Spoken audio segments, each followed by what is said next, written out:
நீ அவனுக்காக என்னை விட்டுட்டு போயிடுவியா விஸ்வா? அவன் முகத்தை ஊடுருவினார் அம்மா.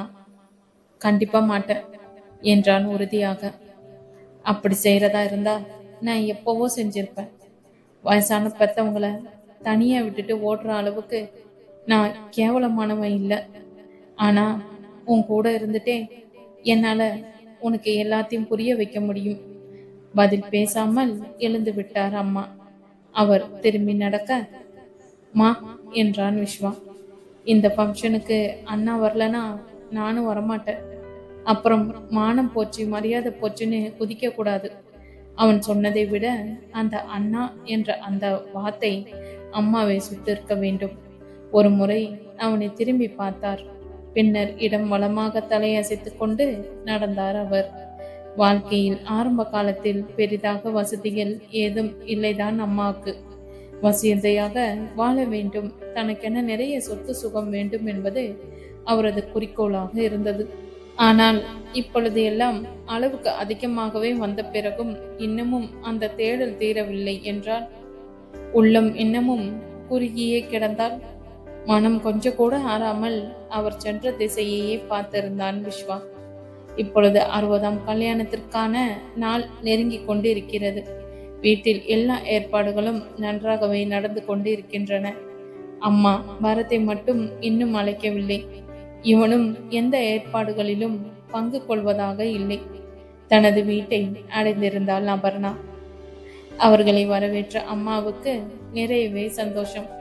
அஸ்வினியை தன்னோடு சேர்த்து கொண்டு அவளது உடல்நிலையை விசாரித்து எல்லா காயங்களையும் ஆராய்ந்து அவளை சாப்பிட வைத்து பேசி தீர்த்த பிறகு அபர்ணாவிடம் வந்தார் அவர். மாப்பிள்ளைய பத்தி நான் நிறைய இடத்துல விசாரிக்க சொல்லியிருந்தேன். எல்லோரும் நல்ல விதமா தான் சொல்றாங்க. அபர்ணாவுக்கு பிடிச்சு போச்சு. பேசி முடிச்சிடலாமா நாம? அப்பா கேட்டார் அம்மாவை பார்த்து. உதட்டை சுழித்து திருப்பி கொண்டாள் அஸ்வினி. அவர் நல்லவர்தான், எனக்கு தெரியும். அந்த மலையே வந்து சாட்சி சொல்லிச்சே அவருக்கு. ஏதோ புரிந்து கொண்டு அம்மா ஏதோ சொல்ல, அம்மா எதை குறிப்பிடுகிறார் என அபர்ணாவுக்கு புரிய, மலையா என்றால் சட்டென. மா அதெல்லாம் இல்லம்மா. என்னது மலை? எனக்கு புரியல. அவர் பேர் அருண். அபர்ணா கூட வேலை பார்க்கிறார். அப்பா சொல்ல ஏனோ கொஞ்சம் மாறிதான் போனது அம்மாவின் முகம். அருணை பற்றிய விவரங்கள் கேட்டுக்கொண்டு சரி என தலையசைத்துவிட்டு உள்ளே போய்விட்டார் அம்மா. சிறிது நேரம் கடந்திருக்க அம்மாவும் அபர்ணாவும் ஒரே அறையில் படுத்திருந்தனர். உறக்கம் கிட்டவில்லை போலும் அம்மாவுக்கு. அன்னைக்கு அந்த ஃபங்க்ஷன்ல கூட உனக்காக தான் பாடினான் இல்லையா அந்த பரத்? மெல்ல கேட்டார் அம்மா. சட்டனை எழுந்து அமர்ந்தே விட்டாள் அபர்ணா. மா என்னாச்சு உனக்கு? இல்லம்மா, ஏதேதோ யோசனை. அன்னைக்கு அந்த பரத் அப்போ இருந்த நிலைக்கும் ஒரு நாள் நான் பரத் கொஞ்சம் அவமானப்படுத்திட்டேன். இப்போ இருக்கிற நிலைக்கும் நிறைய வித்தியாசம். எல்லாம் உனக்காக தானே பைத்திய மாதிரி யோசிக்கிறேன். அதான். கொஞ்சம் திகைத்து போனவளாக அம்மாவையே பார்த்து இருந்தாள் அபர்ணா. சரி, எதுவா இருந்தாலும் உனக்கு பிடிக்கணும்ல, நீ குழப்பிக்காத, தூங்குமா சொல்லிவிட்டு திரும்பி படுத்து கொண்டார் அம்மா. காலையில் இந்துஜா உறங்கி கொண்டிருக்க அவள் விழிப்பதற்குள் வீட்டிற்கு சென்று திரும்பிவிடும் எண்ணத்துடன் தனது அறைக்கு வந்தான் விஸ்வா. அவன் மேசையின் மீது இருந்தது அந்த மருத்துவ அறிக்கை. அம்மாவின் தலைவலிக்காக செய்த பரிசோதனைகளுக்கான மருத்துவ அறிக்கை. அதை பிரித்து கொண்டு அமர்ந்தான் விஸ்வா.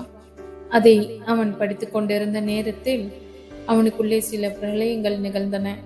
விரல்கள் அந்த அறிக்கையை புரட்டி கொண்டிருக்க மனம் தாறுமாறாக சுழன்றது. அதை முடித்துவிட்டு நிமிர்ந்தவனின் முகம் இறுகி கிடந்தது. கண்களை மூடிக்கொண்டு நாற்காலியில் சாய்ந்து கொண்டான் அந்த மருத்துவன்.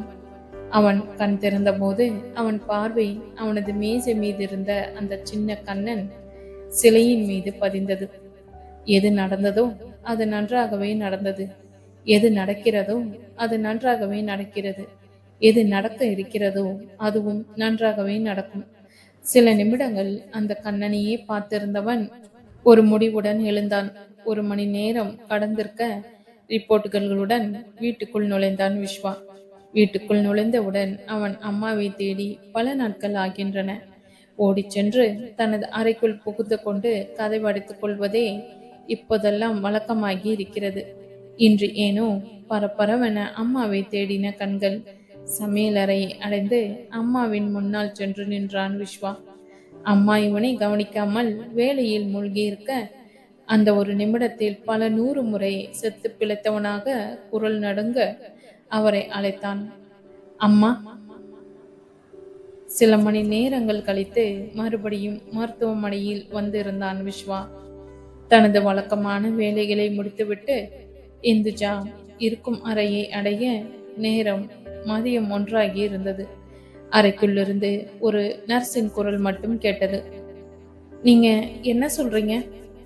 எனக்கு புரியல. அப்படி என்ன சொல்லிக் கொண்டிருக்கிறாள் இவள் என்று யோசித்தபடியே உள்ளே நுழைந்தவனின் முகத்தில் நிறையவே சுவாரஸ்ய ரேகைகள் ஓடின. அவள் முகபாவத்தில் இருந்தே அவளுக்கு வலி கொஞ்சம் குறைந்திருக்க வேண்டும் என புரிந்தது அவனுக்கு. விரல் அசைத்து கண்களை விரித்து சுருக்கி அவள் கேட்ட கேள்வி அவனுக்கு தெளிவாக புரிந்தது.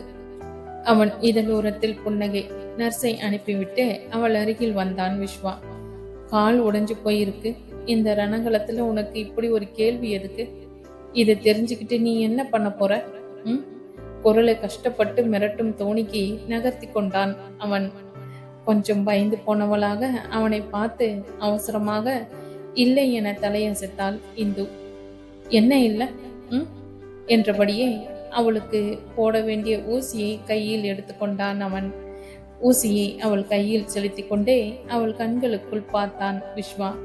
அவள் கண்களுக்குள் எத்தனை தவிப்பு! புன்னகைத்து கொண்டான் அவன். ஊசி கைக்குள் இறங்கும் வழி கூட தெரியவில்லை அவளுக்கு.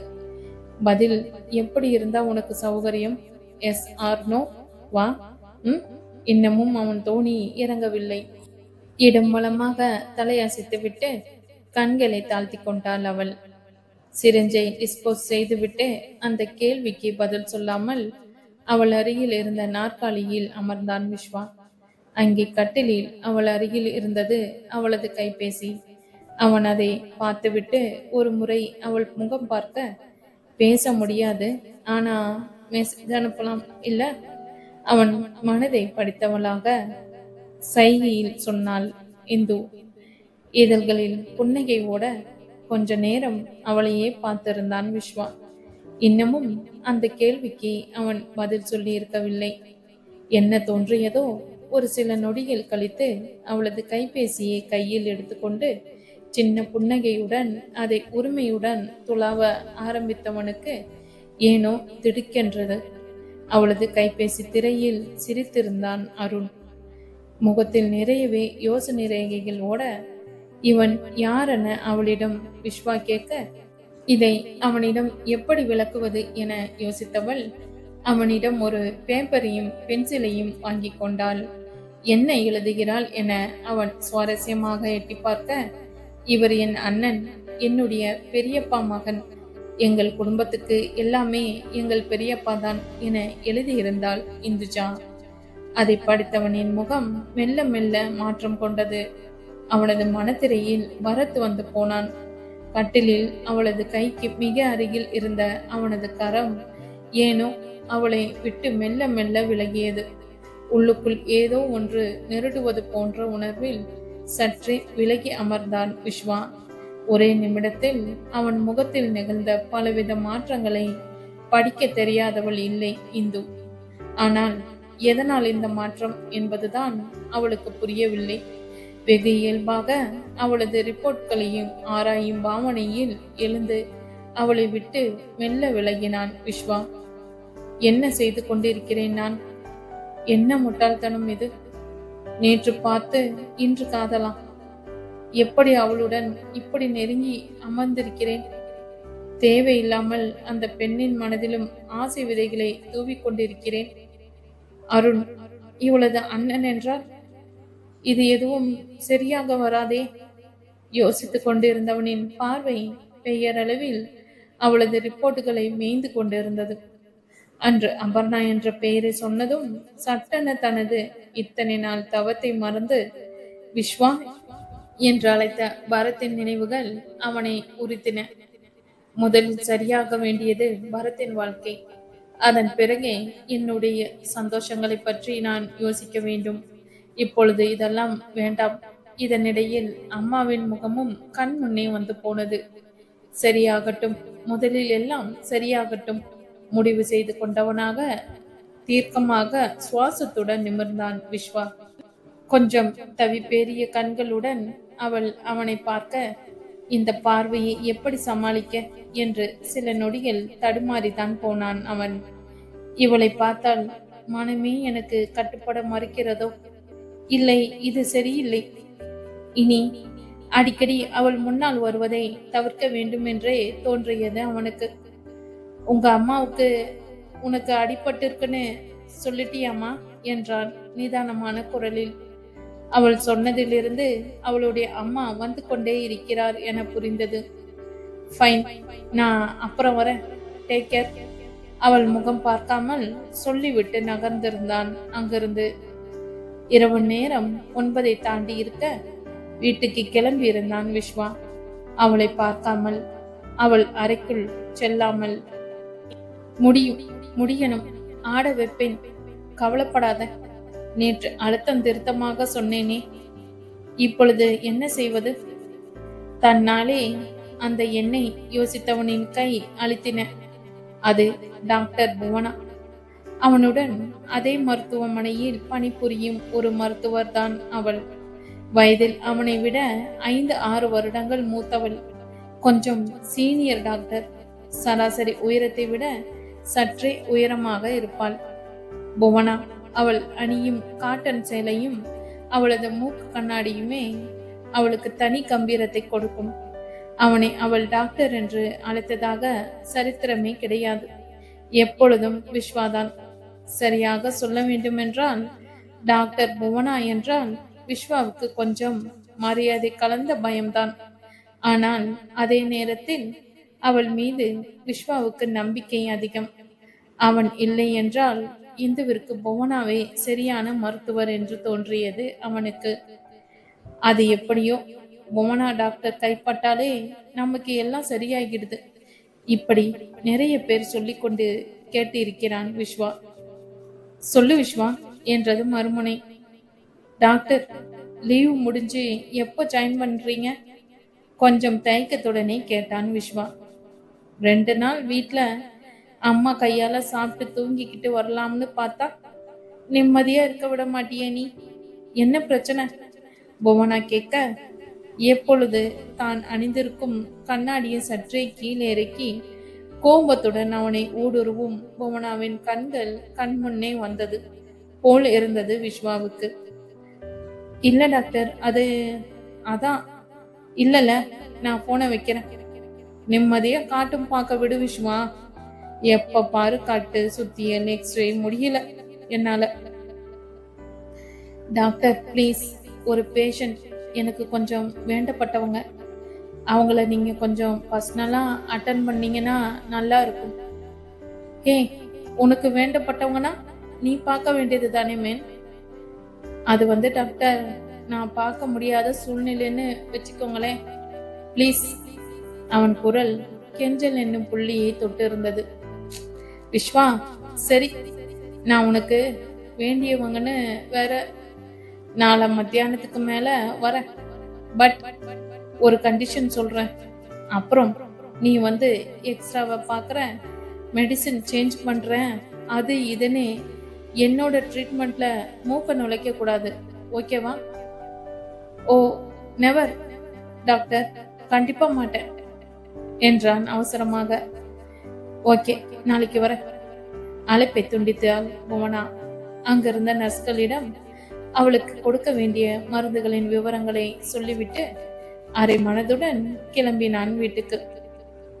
அவன் வீட்டை அடைய வீட்டினுள் நிசப்தம் பரவி கிடந்தது. 60ஆம் கல்யாண வேலைகள் துவங்கிய போது இருந்த கலக்கலப்பை எல்லாம் காணாமல் போயிருந்தது போல் இருந்தது அவனுக்கு. ஒரு ஆழமான சுவாசத்துடன் உள்ளே வந்தான் அவன். காலையில் இருந்து அம்மாவை அழைக்கவில்லை அவன். அப்பா அழைத்த போதும் அவருக்கு சரியாக பதில் எதுவும் சொல்லவில்லை அவன். அம்மா உறங்கி விட்டிருந்தார். உடலும் மனமும் அவருக்கு எப்படி தளர்ந்து போயிருக்கும் என அவனுக்கு தெரியாதா என்ன? அரைகுறை உறக்கத்தில் சோஃபாவில் சாய்ந்திருந்தார் அப்பா. அவன் காலடி சத்தத்தில் சட்டென கண் விழித்தவர் அவனை பார்த்ததும் திடுக்கென எழுந்து நின்றார். விஸ்வா, அம்மாவுக்கு என்னடா? என்னென்னமோ போட்டு இருக்கு ரிப்போர்ட்ல. பயமா இருக்கு விஸ்வா. ஒரு சின்ன தலைவலி தானேடா, அதுக்கு போய் என்னடா? ம், சரி சரி, பதறாதீங்க, உட்காருங்க முதல்ல என்றபடி அவர் அருகில் அமர்ந்தான் அவன். எப்படிடா பதறாம இருக்க முடியும்? சொல்லு விஸ்வா, நிஜம்தானடா இதெல்லாம்? கட்டி இருக்காடா தலையில? ஆம் என்று தலையசைக்கும் போது உயிர் வரை வலித்தது விஸ்வாவுக்கு. சர்ஜரி பண்ணணுமா விஸ்வா? பண்ணா எல்லாம் சரியாயிடுமாடா?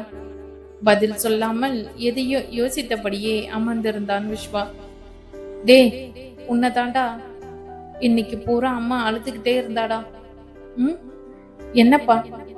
கொஞ்சம் திடுக்கென நிமிர்ந்தான் அவன். அம்மா அழுதாங்களா? அவன் அந்த கேள்வியை கேட்டபோது அவன் குரலில் பதிந்திருந்த பாவம் எப்படிப்பட்டது என புரிந்து கொள்ள முடியவில்லை அப்பாவால். என்னடா கேள்வி கேக்குற? அழாம வேற என்னடா செய்வான்? என்னடா பண்றது இப்போ? ஏதாவது வழி சொல்லு விஸ்வா. ஒரு பெருமூச்சை எடுத்துக்கொண்டான் விஸ்வா. நம்மால முடிஞ்ச முயற்சியை கண்டிப்பா செய்வோம்ப்பா. அத சொல்லும் போதே அவன் குரல் கொஞ்சம் நடுக்கம் கொண்டது. விஸ்வா, பயமா இருக்குடா. சரியாகும்பா, எல்லாம் சரியாகும், நம்புவோம். அப்படியே நம்புவோம். நீங்க ஏதாவது சாப்பிட்டீங்களா? பசி இல்லடா. அம்மாவும் சரியா சாப்பிடாமலே தூங்கிட்டான். அப்படியா என்றான் விஸ்வா கொஞ்சம் இறங்கிய குரலில். அதன் பிறகு ஏதேதோ சொல்லி கட்டாயப்படுத்த அப்பாவை சாப்பிட வைத்து கொண்டிருந்தவனின் மனதிற்குள் ஏதேதோ போராட்டங்கள், பல 100 சுனாமிகள். மறுநாள் மதியம் டாக்டர் புவனா மருத்துவமனைக்கு வந்த 4வது நிமிடம் இந்துவின் ரிப்போர்ட்டுகளுடன் அவள் முன்னால் நின்று இருந்தான் விஸ்வா. மூக்கு கண்ணாடியின் உள்ளிருந்து துரு துருவென அவனை குடைந்தன புவனாவின் கண்கள். பேஷண்ட் யாரியா இப்படி ஓடி வர? ரிப்போர்ட்களை வாங்கி கொண்டேபடியே கேட்டாள் புவனா. டாக்டர், அவங்க மெதுவாக இந்துஜா என்றான். அவங்க இந்துஜா சரி, அவங்க உனக்கு யாரு? சும்மா ஃப்ரெண்ட். அவன் அவசரமாக சொன்ன விதத்தில் போனாவின் இதழோரம் சின்ன புன்னகை. சட்டென அடடா என்றாள் ரிப்போர்ட்டுகளை ஆராய்ந்தபடியே. எதற்கு இந்த அடடா என்பதை போல விஸ்வா அவளை பார்க்க, okay Vishwa, I will take care, you carry on என்றாள் பட்டன. ஏனோ அங்கிருந்து நகரவும் மனம் கேட்கவில்லை விஸ்வாவுக்கு. டாக்டர், அவங்களுக்கு பேச வராது, நீங்க கொஞ்சம் ஆற்றமாட்டாமல் சொன்னான் அவன். நான் பார்த்துக்கிறேன்னு சொல்லிட்டேன். அவன் முகம் பார்த்த புவனாவிடமிருந்து பளிச்சு பதில். Sure doctor, thanks. நகர்ந்தான் அவன். இதழ்களில் புன்னையை ஓட அவன் சென்ற திசையை பார்த்தபடியே சிறிது நேரம் அமர்ந்திருந்தாள் புவனா. சில நிமிடங்கள் கழித்து இந்து இருந்த அறையை அடைந்தாள் புவனா. ஐ ஆம் டாக்டர் புவனா என்றால் அவளை ஆராய்ந்தபடியே. ஒரு முறை இந்துவின் புருவங்கள் உயர்ந்து இறங்க அவள் பார்வை அவசரமாக வாசலை தொட்டு திரும்பின. யாரு? விஸ்வாவை தேடுறீங்களா கேட்டாள் புவனா. இந்து மெல்ல ஆமன தலையசைக்க, அவன் இனிமே வரமாட்டான் என்றாள் அவள் இதழ்களில் ஓட தவித்த புன்னகையை மறைத்தபடியே. ஏன்? இந்துவின் கண்கள் அவசரமாக கேட்க, அது அவன் டாக்டர் தொழிலை விட்டு சன்னியாசம் வாங்கிக்க போறானாம், அதான். இனிமே வரமாட்டான், நீங்க தேடாதீங்க அவனை, அவள் சொல்ல திரு திருவென விழித்தாள் இந்து. இன்னும் 4 நாட்களில் அவளுக்கு அறுவை சிகிச்சை செய்ய வேண்டி இருக்கும். அதற்கு கூட வராமல் இருப்பானா என்ன இந்த விஸ்வா? நாம வர வச்சிட மாட்டோமா என்ன? இந்து அறியாமல் சிரித்து கொண்டாள் புவனா. இப்படியே 3 நாட்கள் கடந்திருந்தன. அன்று காலை அபர்ணாவும் அவளது தோழி பிரியாவும் ஒன்றாக அலுவலகத்திற்குள் நுழைந்த நேரத்தில் சட்டென எதிர்பட்டான் அருண். அவள் முகமெங்கும் பூத்து போனது பூக்காடு. இத்தனை நாள் நடந்தது எல்லாம் மறந்தே போனவளாக புன்னகைத்தாள் பெண். அருண், எப்ப வந்தீங்க? இப்போதாவது பதில் பேசி இருக்க வேண்டாமா? அவன் பேசவில்லை. ஒரு முறை இருவரையும் மாறி மாறி பார்த்துவிட்டு நகர்ந்தான். பலாரென கன்னத்தில் அறைந்த உணர்வு அபர்ணாவுக்கு. பிரியா திருப்பி அபர்ணாவின் முகம் பார்க்க சட்டென சமாளித்து கொண்டு, ஒண்ணுமில்ல, அருணுக்கு என் மேல சின்னதா ஒரு கோபம். ஒரு வாரமா என்கிட்ட பேசல, அவ்வளவுதான். அருண் ரொம்ப நல்லவர் தான். நீ உடனே எனக்கு அட்வைஸ் பண்ண ஆரம்பிக்காத. உனக்கும் வேற யாருக்குமோ முடிச்சு போட்டு இருக்குன்னு. அபர்ணா படப்படவென சொல்ல, சில நொடிகள் அவளையே பார்த்து கொண்டிருந்தவள் மெல்ல புன்னகைத்தாள். நான் உன்கிட்ட எதுவுமே கேட்கலையே அபர்ணா. நீ ஏன் இப்போ டென்ஷன் ஆகுற? உன்னால என்கிட்ட தான் பாய முடியுது, அங்க எதுவும் முடியல இல்லையா? கொஞ்சம் திகைத்து போனவளாக அபர்ணா அவளை பார்க்க, எனக்கு என்னமோ நீ இப்பதான் யோசிக்க ஆரம்பிச்சிருக்கன்னு தோணுது. நான் உன்னை அருணை விட்டுடுன்னு சொல்லல, பட் யோசிக்க ஆரம்பிச்சிருக்க நீ. That is very nice and very good சொல்லிவிட்டு நகர்ந்தாள் பிரியா. தனது இருக்கையில் வந்து அமர்ந்தாள் அபர்ணா. அவள் மனம் எங்கும் கொஞ்சம் எரிச்சல் பரவி கிடந்தது. இன்னும் நான் என்னதான் செய்ய வேண்டுமென எதிர்பார்க்கிறான் இந்த அருண்? முதல் முறையாக ஒரு கேள்வி எழுந்தது அவள் மனதில். ஏதோ எரிச்சலுடன் தனது கணினியை இயக்கியவளை வரவேற்றது அந்த மின்னஞ்சல். பொதுவாக சாஃப்ட்வேர் துறையில் இருக்கும் அனைவரையும் மகிழச் செய்யும் அந்த மின்னஞ்சல் அவளது வாழ்க்கையை கொஞ்சம் மாற்றி அமைக்கப் போகும் மின்னஞ்சல். அதை படிக்க படிக்க அவளது முகம் கொஞ்சம் கொஞ்சமாக சோர்வாக மாற துவங்கியது. அவர்களது ப்ராஜெக்ட் சம்பந்தப்பட்ட விஷயங்களுக்காக அவள் அமெரிக்கா செல்ல வேண்டுமாம். 6 மாதங்கள் முதல் 2 வருடங்கள் வரை அங்கே இருக்க வேண்டியிருக்கும். கடந்த 2 வருடங்களில் இது 3வது வாய்ப்பு. கடந்த 2 முறை வந்த வாய்ப்புகளையும் மறுத்தாகிவிட்டது. சொர்க்கலோகம் என்கிறார்கள் அமெரிக்காவை. ஆனால் அவளுக்கு சொந்த பந்தங்களை இங்கே விட்டுட்டு அங்கே சென்று பணத்தில் புரள்வது கொஞ்சம் கூட நாட்டமில்லை. என் நிம்மதியும் சந்தோஷமும் இருப்பது இங்கே அல்லவா? வந்திருக்க கூடாது, இந்த வேலைக்கு வந்திருக்கவே கூடாது. மனம் அங்கலாய்க்க அந்த மின்னஞ்சலை வெறித்தபடியே அமர்ந்திருந்தாள் அபர்ணா. அப்பொழுது அவளது கவனத்தை கலைத்தது தினேஷின் எல்லலான குரல். அவன் அவளது ப்ராஜெக்ட் லீடர். என்ன அபர்ணா, மெயில் செக் பண்ணிட்டு அப்படியே உட்கார்ந்துட்டீங்க? இந்த தடவையும் போகாம இருக்க என்ன சாக்கு சொல்லலாம்னு தேடிக்கிட்டு இருக்கீங்களா? கணினியை விட்டு விழி நிமிர்த்தினாள் அவள். உங்களை மாதிரி ஆளுங்க வீட்டுல அடுப்படியில குப்பை கொட்டை தான் லாக்கி. இங்க ஐடிக்கு வந்து ஏன் எங்க உயிரை வாங்குறீங்க? யூஸ்லெஸ் கிறிஸ்டர்ஸ். பேசாம பேப்பர் போட்டுட்டு வீட்டுக்கு போங்க சொல்லிவிட்டு போய்விட்டான் அவன். ஆம், அவளுக்கு பிடிக்கவில்லைதான். வெளிநாடு செல்ல பிடிக்கவில்லைதான். யூஸ்லெஸ் கிறிஸ்டர்ஸ். உடல் முழுவதும் தீப்பற்றி கொண்ட உணர்வு அவளுக்கு. இவன் மட்டுமல்ல, இந்த துறையில் இருக்கும் எல்லோரும் இதையே தான் சொல்லக்கூடும், அருண் உள்பட. எனக்கு இது பிடிக்கவில்லையே, என்ன செய்வது? நான் மட்டும் ஏன் இப்படி இருக்கிறேன்? வேலையை தூக்கி எறிந்து விடலாம் தான். அதன் பிறகு யார் என்னை மதிப்பார்கள்? அவன் சொன்னதை போல் நிஜமாகவே நான் உபயோகம் இல்லாதவள் தானோ? மனம் கலங்கி கொதித்து பொங்கி பொங்கி ஒளிந்தது. காற்றே இல்லாத ஒரு அறைக்குள் சிக்கி கொண்டதை போல் அழுத்தியது சுவாசம். அதற்கு மேல் அங்கு இருக்க பிடிக்கவில்லை. கைப்பையை எடுத்துக்கொண்டு யாரிடமும் எதுவும் சொல்லாமல் அலுவலகத்தை விட்டு வெளியே வந்து தெருவில் இறங்கி நடந்தாள் அவள். வீட்டுக்கு செல்லக்கூட தோன்றவில்லை. வானம் இருட்டி கொண்டு மழை தூர துவங்கி இருந்தது. மழையில் நனைந்தபடியே நடந்தாள் அபர்ணா. வெளிநாடு செல்லவில்லை என்றால் நான் யூஸ்லெஸ்லா? அந்த வார்த்தை அழுத்தியது திரும்ப திரும்ப. யூஸ்லெஸ். கண்ணீர் வரக்கூடாது என்று எவ்வளவு தவிர்த்து பார்த்தும் முடியவில்லை. கண்களை தாண்டி கண்ணீர் அவள் கன்னம் தொட்ட நொடியில் சரால் என அவள் அருகில் வந்து நின்றது அந்த கார். அவள் கொஞ்சம் திகைத்து விலக, அதன் பின் பக்க கதவை திறந்து கொண்டு இறங்கினான் அவன். பரத், என்ன அபர்ணா, இப்படி மலையில நனைஞ்சுக்கிட்டு எங்க போகணும்?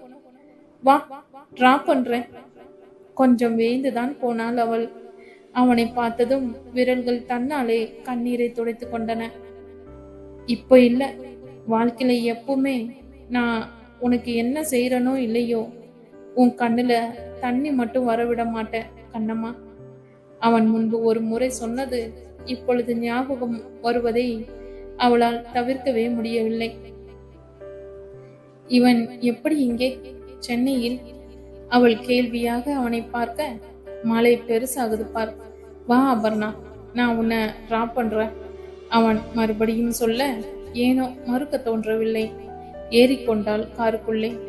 டிரைவர் காரை நகர்த்த மெல்ல கேட்டான் பரத், எங்கே போகணும் அபர்ணா? தெரியல, குழப்பம் கலந்த குரலில் சொன்னாள் அவள். ஏண்டா? மெல்ல இறங்கியது அவன் குரல். மனசுல என்ன குழப்பம்? பதில் சொல்லாமல் இடம் வளமாக தலையசைத்தாள் அவள். சரி விடு, நான் இப்போ சாங் ரெக்கார்டிங் போறேன், அதுக்கு தான் சென்னை வந்தேன். நீயும் என்னோட ஸ்டூடியோ வரியா? சாங் ரெக்கார்டிங்கா? எஸ், நீ இது வரைக்கும் பார்த்திருக்க மாட்ட, வாயேன், மனசு கொஞ்சம் ரிலாக்ஸ் ஆகும், இயல்பாக சொன்னான் பரத். காலையில் அருண் அப்படி நடந்து கொண்ட நொடியில் இருந்து அதன் பிறகு நடந்தவை எல்லாமே சேர்ந்த மனம் முழுவதும் அழுத்தம் பரவி கிடக்கிறது. கண்டிப்பாக ஒரு மாற்றம் தேவைப்பட்டது அவளுக்கு. சரி, தலையசைத்தாள் அவள். இன்னமும் லேசாக தூறிக்கொண்டிருந்த மலையுடன் விளையாடி கொண்டிருக்கும் மரங்களுக்கும் இடையில் அழகாக அமைந்திருந்தது அந்த ரெக்கார்டிங் ஸ்டுடியோ. உள்ளே நுழைந்த நிமிடத்திலேயே மனம் லேசாகி போயிருந்தது. அவர்களை புன்னகையுடன் வரவேற்றாள் அந்த இளம்பெண். ஸ்ரீஜா, தமிழ் சினிமாவில் முன்னணி இசையமைப்பாளர். பரத் அவளை அறிமுகப்படுத்த, ஆமா, முன்னணி இப்படி உசிப்பெத்தியே உடம்ப புண்ணாக்குங்கடா, அவள் சிரிப்புடன் சொல்ல, இருவரும் நல்ல நண்பர்களாக இருக்க வேண்டும் என்று புரிந்தது அபர்ணாவுக்கு. நான் உண்மையதானே சொல்றேன் ஸ்ரீ, நான் அவார்டு வாங்கினது உன் பாட்டுக்கு தானே என்றான் பரத். போதும் போதும், நீ என்ன சொன்னாலும் என்ன ஐஸ் வச்சாலும் இன்னைக்கு 2 பாட்டு முடிக்காம உன்னை விட மாட்டேன் என்று சிரித்தவள் அபர்ணாவின் பக்கம் பார்த்தாள். மேடம் யாரு? என்னோட தி பெஸ்ட் ஃப்ரெண்ட், ரொம்ப வருஷமா என்றான் அபர்ணாவின் முகம் பார்த்து கொண்டே. உன்னோட தி பெஸ்ட் ஃப்ரெண்ட் பாடுவாங்களா கேட்டாள் அந்த இசையமைப்பாளர். அபர்ணாவா? அவன் அவள் பக்கம் யோசனையுடன் திரும்ப, இன்னைக்கு வர வேண்டிய ஃபீமேல் சிங்கர் வரல, 1 மாசம் அவங்களால பாட முடியாதாம், ஏதோ சர்ஜரியாம், இப்போ ஒரு பெண் குரல் தேவை, என்ன செய்யலாம்? அவளும் அபர்ணாவை பார்க்க, நான் எப்படி? அவள் அவசரமாக சொல்ல, ஏன், உங்க குரல் ஸ்வீட்டா தானே இருக்கு. ஸ்ரீஜா கேட்க, எனக்கு பாடலாம் வராது என்றாள் அபர்ணா. அதெல்லாம் வரும், அபர்ணாவிடம் சொல்லிவிட்டு, கொஞ்சம் டைம் கொடு ஸ்ரீ, நான் இவளை பாட வைக்கிறேன் தீர்க்கமாக சொன்னான் பரத். கட்டை விரலை உயர்த்தி காட்டி புன்னகைத்து விட்டு ஸ்ரீஜா நகர, நான் எப்படி பரத்? அபர்ணாவிடம் பதற்றம் தொட்டி கொண்டது. சினிமாவில் வருமா இந்த பாட்டு? இதெல்லாம் வேண்டாம் பரத், ப்ளீஸ், பயமா இருக்கு. நான் சும்மா பார்க்க தானே வந்தேன், நான் கிளம்புறேன் ப்ளீஸ். படபடவென அபர்ணா நிறுத்தாமல் பேசிக்கொண்டே போக, கண்ணம்மா, அவனையும் அறியாமல் கொஞ்சம் அழுத்தமான குரலில் வெளிவந்தது அந்த வார்த்தை. கொஞ்சம் திடுக்கிட்டவளாக மௌனமானாள் அபர்ணா. சில நொடி மௌனம் இருவரிடத்திலும். சாரி அபர்ணா என்றான் சில நொடிகள் கழித்து. இனிமே கண்ணம்மா சொல்லல. ஒரு பெருமூச்சுடன் தலை குனிந்து கொண்டாள் அவள். ஒரு நிமிஷம் அபர்ணா, என்ன பாரு. அவள் மெல்ல நிமிர்ந்து அவன் கண்களை பார்க்க, நான் உனக்கு ஏதாவது தப்பா செய்வனா? இந்த மாதிரி வாய்ப்பு எப்போவாவது தான் நம்ம கிட்ட வரும். அப்போ உபயோகப்படுத்திக்கணும். பாட்டு தானே, அதுக்கு ஏன் இவ்வளோ யோசிக்கிற? சும்மா ட்ரை பண்ணு, அதான் நான் இருக்கேன்ல. மிக இதமாக பரத் சொல்ல அதை மறுக்க தோன்றாமல் அவள் மெல்ல தலையசைக்க அப்பொழுது ஒலித்தது அவள் கைபேசி. அலுவலகத்திலிருந்து அழைப்பு. யூஸ்லெஸ். அந்த வார்த்தை மறுபடி அவள் காதில் ஒலிப்பது போல் இருக்க சுள்ளென்று பொங்கியது அவளுக்கு. போனை துண்டித்து அணைத்து விட்டு இருந்தால் அவள். எங்கிருந்தோ ஒரு வேகம். நான் பாடுறேன் பரத். இப்பொழுது பளிச்சென முழு மனதுடன் வெளிவந்தது பதில். மலர்ந்து போனது பரத்தின் முகம்.